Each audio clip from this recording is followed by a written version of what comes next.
अस्सलाम वालेकुम। जैसा कि आपको पता है रमज़ान मुबारक का जो है एंड चल रहा है, लास्ट और ताक़रातों का एक ख़ास महीना है, ख़ास वक्त है। अल्लाह ताला हम सब की बातें और रोज़े कबूल मंज़ूर फ़रमाए। काफ़ी दिनों से एक इस्लामिक वीडियो बनाने का सोच रही थी। मेरा सिर्फ़ इस वीडियो को बनाने का मकसद ये था कि ताकि आप लोगों के पास भी एक अच्छी इन्फॉर्मेशन मैं भेज सकूँ। तो सबसे पहले हम ये दुआ पढ़ लेते हैं और दुआ पढ़ने के बाद मैं आपको बताऊँगी कि कुरान मजीद की कुछ ऐसी सूरतें हैं जिनके कुछ खुफिया राज हैं, जो कि मेरी अपनी पर्सनल लाइफ में मैंने अपने इन सूरतों का करिश्मा देखा है। तो मैंने सोचा क्यों ना मैं ये नेकी और ये राज आपके साथ शेयर करूं।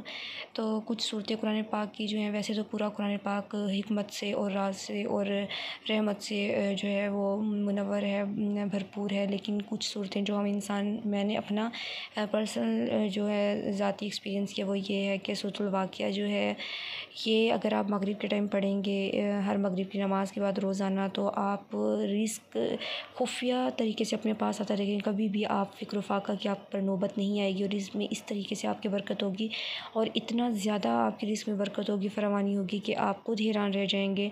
आपको ख़ुद नहीं पता चलेगा कि रिस्क कहाँ से आ रहा है। और कभी भी इंशाअल्लाह ताला अगर आप पढ़ते रहेंगे तो कभी भी आप जो है अल्लाह ताला की मोहताजी के अलावा कभी भी बंदों की मोहताजी आपके ऊपर नहीं आएगी। और अल्हम्दुलिल्लाह मैं जो है ये सूरत वाक़िया जो है बचपन से पढ़ती आ रही हूँ और मैंने ख़ुद इसका करिश्मा देखा है कि वाक़ई से इस तरीके से रिस्क हमारे हाथ में आता है कि हमें ख़ुद पता नहीं चलता कि इतनी फरावानी अल्लाह ताला की, इतनी रहमत और इतनी बरकत होती है कि अल्हम्दुलिल्लाह अल्हम्दुलिल्लाह।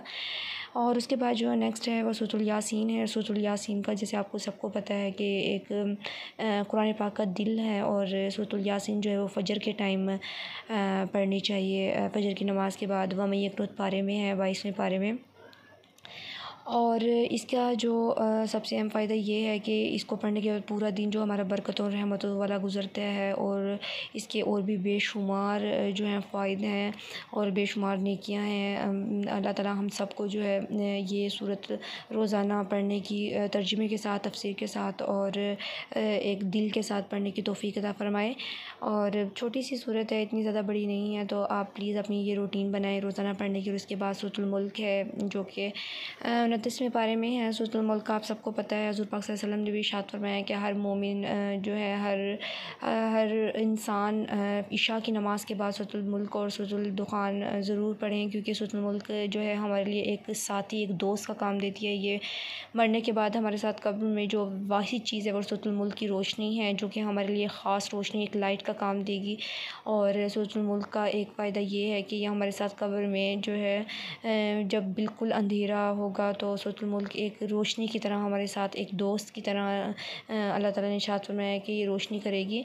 तो आप ज़रूर अपनी आदत बनाइए सूरतुल मुल्क को रोज़ाना पढ़ने की, इशा के बाद और सोने से पहले, क्योंकि ये हमारा दुनिया और आखिरत दोनों में साथी है। और उसके बाद नेक्स्ट जो है वो सूरतुल नबा है। सूरतुल नबा जो है वो 30वें पारे में है, पहली सूरत है 30वें पारे की। और ये असर के टाइम ख़ास तौर पे आप इसे पढ़ें, इससे रहमत के दरवाज़े बहुत ज़्यादा खुलते हैं इंसान के लिए और भी इसके बेशुमार खुफिया राज हैं सूरतुल नबा के। और बिल्कुल छोटी सी एक सूरत है और इसके भी बेशुमार फ़ायद हैं।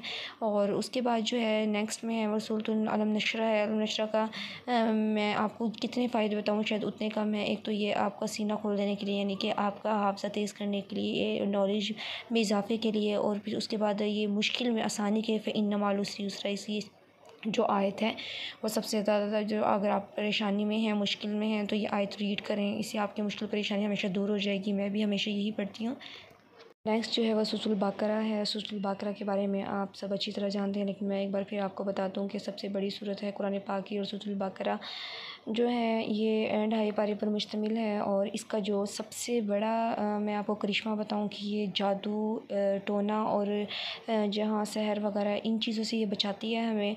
और सूरतुल बकरा जो है अगर आप रोज़ाना डेली अपने घर में तिलावत करेंगे तो कोई भी जादू टोना, कोई भी कुछ हासिदीन की हसद नज़र वगैरह कुछ भी आपका कोई भी कुछ नहीं बिगाड़ सकती। शैतानियत दूर हो जाती है और आपके घर में रहमत बरसती है और अल्लाह ताला की तरफ से एक किला बंद हो जाता है, जो कि बिल्कुल भी कोई शैतानियत, जादू टोना, कोई ऐसी चीज़ आप पर असर नहीं कर सकती। और सबसे पहले मैं आपके साथ एक और इसका जो खुफिया राज है वो लास्ट वाला इसका रुकू है। इसके बेशुमार इतने फ़ायदे हैं और ख़ास तौर पे हाफ़िज़ात, जो हाफ़िज़ लोग हैं उनके लिए। बहुत ज़्यादा इसका फ़ायदा है वो ये है कि अगर आप लोगों को कुरान पाक याद नहीं रहता सही तरह, नहीं हिफ्ज़ हो रहा आपसे, तो आप इसके जो आखिरी वाला रुकू है, ये लिल्लाहि मा फ़िस समावाति व मा फ़िल अर्ज़ से लेकर लास्ट में जो है वो अफ़ू अन्ना वग़फ़िर लना वरहमना अंत मौलाना फ़ंसुरना अलल क़ौमिल काफ़िरीन तक आप रोज़ाना डेली पढ़ें। इससे एक ये होगा कि आपको कभी भी कुरान पाक नहीं भूलेगा, क्योंकि मैं बचपन से ये आखिरी रुकू जो है वो पढ़ती आ रही हूँ। अल्हम्दुलिल्लाह मेरा कुरान पाक बिल्कुल फ़्रेश है, इसी की वजह से हर नमाज़ के बाद मैं ज़रूर पढ़ती हूँ। और दूसरा ये है कि हज़रत पाक सल्लल्लाहु अलैहि वसल्लम ने फ़रमाया है कि अगर कोई पूरी सूरह बकरा नहीं पढ़ सकता तो आखिरी रुकू ही इंसान के लिए काफ़ी हो जाता है। तो ये थे इसके बेशुमार फ़वाइद जो कि मैंने आप लोगों के साथ शेयर किए। अल्लाह ताला हम सबको इस पे अमल करने की और आगे दीन फैलाने की और इसको तर्जुमा तफ़सीर के साथ पढ़ने की तौफ़ीक़ अता फ़रमाए। और आपको पता है आखिरी अशरा है, तो मुझे अपनी दुआ में ज़रूर याद रखिएगा। और आखिरी अशरा जो है वो आग से बचने के अलावा वजीरना मिनन नार, ये ज़िक्र आपने चलते फिरते उठते बैठते ज़रूर करना है। और आपने मुझे भी अपनी दुआ में याद रखना है और मेरे हक़ में भी दुआ करनी है। इंशाअल्लाह अल्लाह ताला हमारा रमज़ान मुबारक। अल्लाह हाफ़िज़। Be happy.